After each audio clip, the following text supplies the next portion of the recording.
మా latest videos కోసం మా ఈ తెలుగు న్యూస్ ఛానల్ సబ్స్క్రైబ్ చేసి గంట సింబల్ యాక్టివేట్ చేసుకోండి.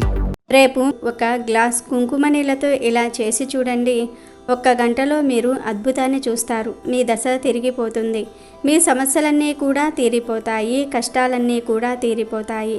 మీ జీవితం చక్కగా మారుతుంది. ఈ పరిహారం చేసి చూడండి. ఖచ్చితంగా ఒకే ఒక్క గంటలో మీ జీవితం మారిపోతుంది. కుంకుమ నీళ్లకు ఎలాంటి నెగిటివ్నైనా సరే లాగేసుకునే శక్తి ఉంటుంది. అందుకే దిష్టి తీయడానికి ఎక్కువగా కుంకుమ నీళ్లు వినియోగిస్తారు. కుంకుమ నీళ్లతో మీకు ఉండే ఎలాంటి సమస్యను అయినా సరే తొలగించుకోవచ్చు. నీటిలో కుంకుమను కలిపితే కుంకుమ నీళ్లు రెడీ అయిపోతాయి. కుంకుమ చాలా పవిత్రమైనది. భారతీయ హిందువుల సాంప్రదాయంలో కుంకుమకు అత్యంత ప్రాధాన్యత ఉంది. కుంకుమ స్త్రీ ఐదవతనానికి గుర్తుగా భావింపబడుతుంది. కుంకుమను నుదుటి మీద బొట్టుగా పెట్టుకుంటూ ఉంటారు. గుమ్మాలకు కూడా కుంకుమ పెడుతూ ఉంటారు. అయితే ఇలా కుంకుమను ధరించడంలో కూడా శాస్త్రీయ కోణం ఉందని తెలుస్తోంది. కుంకుమను నుదుటి మీద పెట్టుకుంటారు. రెండు కనుబొమ్మల మధ్య ఉండే ప్రదేశాన్ని ఆజ్ఞాచక్రం లేదా మూడో నేత్రం అని కూడా అంటారు. ఈ నేత్రం ద్వారానే మనుషులు భగవంతుని దర్శించగలరని హిందువుల విశ్వాసం. అందుకు ప్రతీకగా ఇక్కడ కుంకుమను ధరిస్తారు.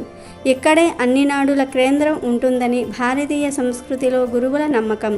ఈ కనుబొమ్మల మధ్యలో వేలితో బొట్టు పెట్టుకునేటప్పుడు నొక్కటం ద్వారా శరీరంలో అన్ని నాడులు చైతన్యవంతం అవుతాయి. షోడశ సింగారాలలో నుదుట కుంకుమ దిద్దుకోవటం ప్రధానమైనది.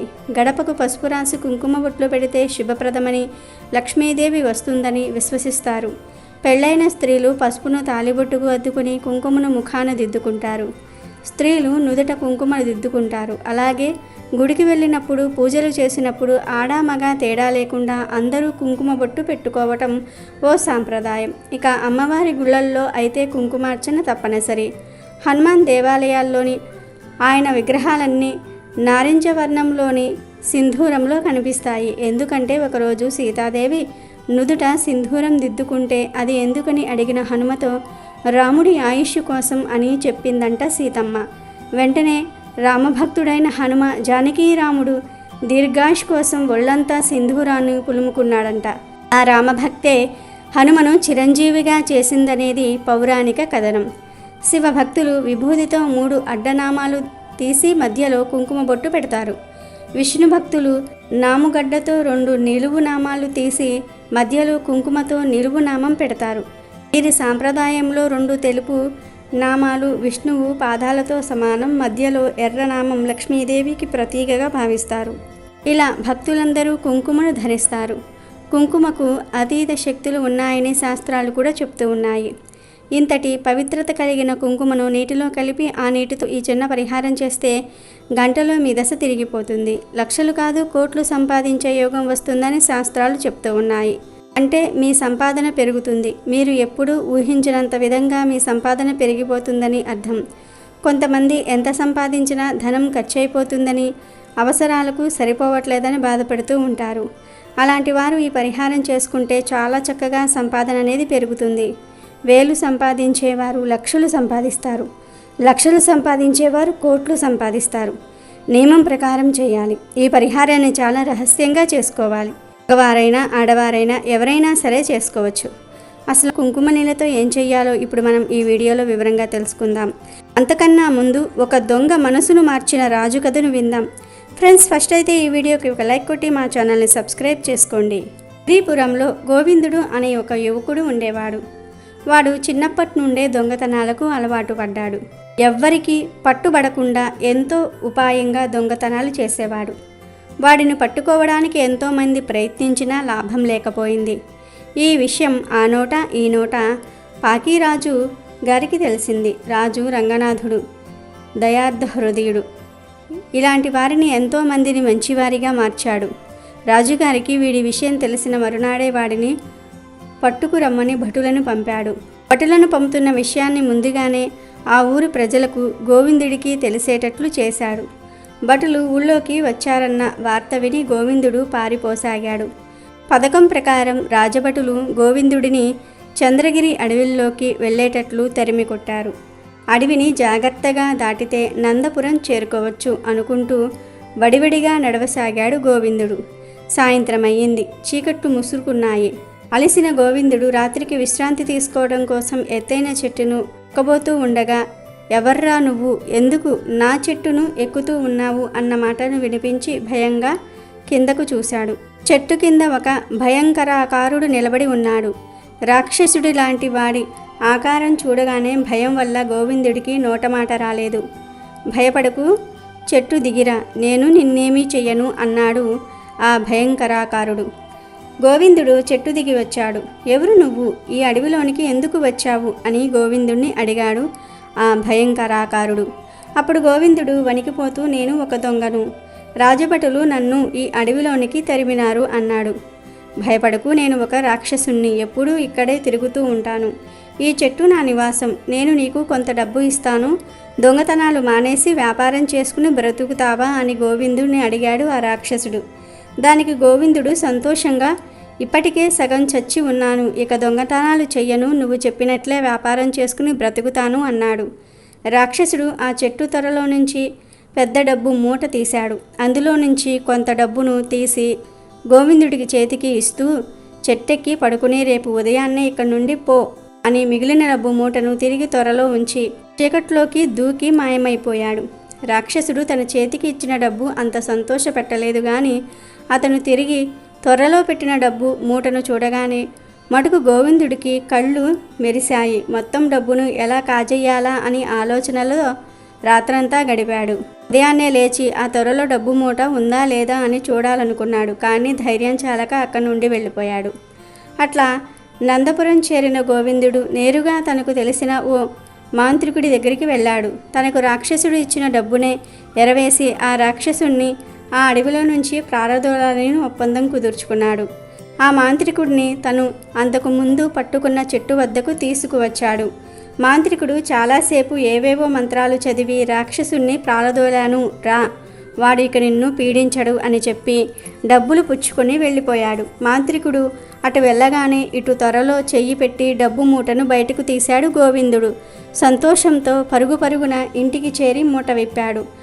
ఆ మూటలో నుండి తేళ్లు, ఎండ్రకాయలు బయటపడి ఇల్లంతా పాకటం మొదలుపెట్టాయి. భయంతో అరుస్తూ ఇంటి బయటకు పరిగెత్తిన గోవిందుణ్ణి వాకిట్లోనే నిలబడి ఉన్న భటులు బంధించి రాజుగారి దగ్గరకు తీసుకువెళ్లారు. అప్పటికే పూర్తిగా చచ్చిన గోవిందుడు రాజుగారి కాళ్లపైన పడి రాక్షసుని కూడా మోసం చేశానని ఒప్పుకున్నాడు. గోవిందుడు పూర్తిగా మారిపోయాడని గ్రహించిన రాజుగారు, వ్యాపారం చేసుకుంటానని డబ్బు తీసుకున్నావు, కానీ డబ్బు మూటను చూడగానే నీ పాత అలవాటును మానుకోలేకపోయావు. నీలో మార్పు తీసుకురావాలనే నా మనిషిని రాక్షసుడిలా నటించేటట్లు చేశాను. ఇకనైనా ఆ పాడు బుద్ధిని మానుకుని వ్యాపారం చేసుకో అంటూ కొంత డబ్బును వాడి చేతిలో ఉంచాడు. సిగ్గుతోటి కృతజ్ఞతతోటి తలదించుకున్నాడు గోవిందుడు. అటుపైన ఉన్న ఊళ్ళోనే అంగడి పెట్టుకొని మంచి పేరు సంపాదించుకున్నాడు అతను. ఇక వీడియోలోకి వస్తే, ఎవరైతే ధన సంపాదన పెరగాలని కోరుకుంటారో వారు సాయంత్రం 6 నుండి 12 గంటల మధ్యలో ఒక గాజు గ్లాసును కానీ స్టీల్ గ్లాసును కానీ తీసుకోవాలి. లేదంటే రాగి గ్లాసు, ఇత్తడి గ్లాసు తీసుకున్నా తప్పులేదు. మీ దగ్గర ఏ గ్లాసు ఉంటే ఆ గ్లాసును తీసుకోండి. ఆ గ్లాసులో నిండుగా నీళ్లు పోయండి. అలా నీళ్లు పోసిన తర్వాత ఆ నీటిలో 2 స్పూన్ల కుంకుమ వేయండి. తర్వాత కుంకుమ నీటిలో కలిసే విధంగా కలపండి. ఈ పరిహారానికి పూజలలో వాడిని కుంకుమను వినియోగించాలి. అంటే కొత్త కుంకుమ కొని తెచ్చి ఈ పరిహారం చేసుకోవాలి. ఇలా గ్లాసులో కుంకుమ నీళ్ళు రెడీ చేసుకున్న తర్వాత ఆ గ్లాసును మీ చేతిలో పట్టుకుని మీ ఇంటి బయటకు వచ్చేసి మీ ఇంటి చుట్టూ 3 సార్లు తిరగండి. అంటే 3 ప్రదక్షిణలు చేయండి. అలా తిరిగేటప్పుడు మీ మనసులో కోరికను కోరుకోండి. మాకు చాలా ఆర్థిక ఇబ్బందులు ఉన్నాయి, మా సంపాదన సరిపోవటం లేదు, మా సంపాదన పెరగాలి, 100,000, 1,000 కావాలి, 1,000 లక్షలు కావాలి, లక్షలు కోట్లు కావాలని దృఢంగా సంకల్పం చెప్పుకోండి. ఇలా సంకల్పం చెప్పుకుంటూ 3 సార్లు మీ ఇంటి చుట్టూ తిరగండి. తిరిగిన తర్వాత అటు నుండి అటే, అంటే ఇంట్లోకి వెళ్లకుండా బయట వేప చెట్టు ఎక్కడ ఉంటే అక్కడకు వెళ్ళండి. చీకటిగా ఉన్నప్పుడు రాత్రి సమయంలోనే వేప చెట్టు దగ్గరకు వెళ్ళి ఆ చెట్టు మొదట్లో ఈ కుంకుమ నీళ్లు పోసేసి వెనక్కి తిరిగి చూడకుండా మీ ఇంటికి వచ్చేయండి. కాళ్ళు చేతులు కడుక్కొని పరిహారానికి వాడిన గ్లాసును కూడా బయటే కడిగేసి లోపలికి వెళ్ళిపోండి. ఇలా చేయటం వలన వేప చెట్టు అమ్మవారి స్వరూపం కాబట్టి అమ్మవారే గంటలో మీ సమస్యకు సొల్యూషన్ చూపిస్తారు. గంటలో మీరు ఏదో ఒక అద్భుతాన్ని వింటారు లేదా చూస్తారు. క్రమక్రమంగా మీ సంపాదన కూడా పెరుగుతుంది. ఈ పరిహారం చేస్తే మీకు తిరుగులేని రాజయోగం పడుతుంది కాబట్టి ప్రతి ఒక్కరూ కూడా కుంకుమ నీళ్ళతో ఈ పరిహారం చేసి శుభ ఫలితాలను పొందండి. రేపు బుధవారం రోజున రహస్యంగా బీరువాలో ఈ ఆకును పెడితే చాలు, బీరువా మొత్తం నోట్ల కట్టలతో నిండిపోతుంది. వద్దన్న ధనం వస్తుంది. కాబట్టి రేపు బుధవారం రోజు బీరువాలో ఈ ఆకును పెట్టండి. చాలా అద్భుతమైన ఫలితాలను పొందుతారు. ఈ బుధవారం పరమ పవిత్రమైనది కాబట్టి ఈరోజు ఎవరైతే బీరువాలో ఈ ఆకును పెట్టుకుంటూ ఉంటారో వారికి తప్పకుండా ధన సమస్యలన్నీ కూడా తొలగిపోతాయి. ఆర్థిక సమస్యలనేవి ఉండవు. ధన సమస్యలన్నీ కూడా పోతాయి. ధన ద్వారాలు తెరుచుకుంటాయి. ధనం సంపాదించే మార్గాలు తెలుస్తాయి. కొంతమంది బీరువాలో ఎంత డబ్బును పెట్టినా అది ఉండదు. ఉదయం పెడితే సాయంత్రానికి లేదా మరునాటికి ఖర్చు అయిపోతూ ఉంటుంది. ఎంత సంపాదించినా చేతిలో ధనం నిలవదు. ఎంత దాచుకుందామనుకున్నా బీరువాలో ధనం నిలవదు.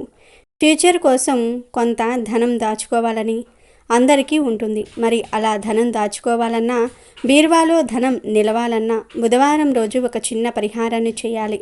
ఏమీ లేదు, జస్ట్ బీరువాలో ఈ ఆకును పెడితే సరిపోతుంది. మరి ఇంతకీ ఈ బుధవారం రోజున బీరువాలో ఏ ఆకును పెట్టాలి అనే విషయాన్ని ఇప్పుడు మనం ఈ వీడియోలో వివరంగా తెలుసుకుందాము. ఇక విషయంలోనికి వస్తే రేపు వచ్చే బుధవారం చాలా విశేషమైనది. ఈరోజు ఎటువంటి పరిహారాలు చేసినా 100కు 100% ఫలితాలు వస్తాయి. ఎవరైతే ధన సమస్యలతో బాధపడుతూ ఉన్నారో, బీరువాలో ధనం నిలవట్లేదని బాధపడిపోతూ ఉన్నారో వారు చక్కగా ఈ బుధవారం ఒక మారేడు ఆకును తీసుకోండి. మారేడు ఆకు చాలా పవిత్రమైనది.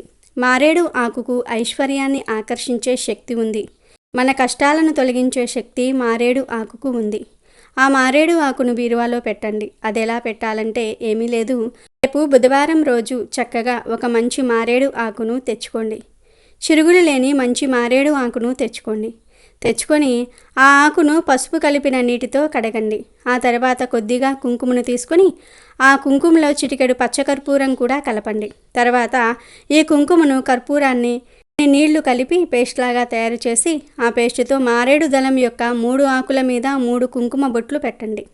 తర్వాత ఈ మారేడు ఆకుకు కొంచెం ధూపం కూడా చూపించి ఆ ఆకుకు మీ కోరికను చెప్పుకోండి.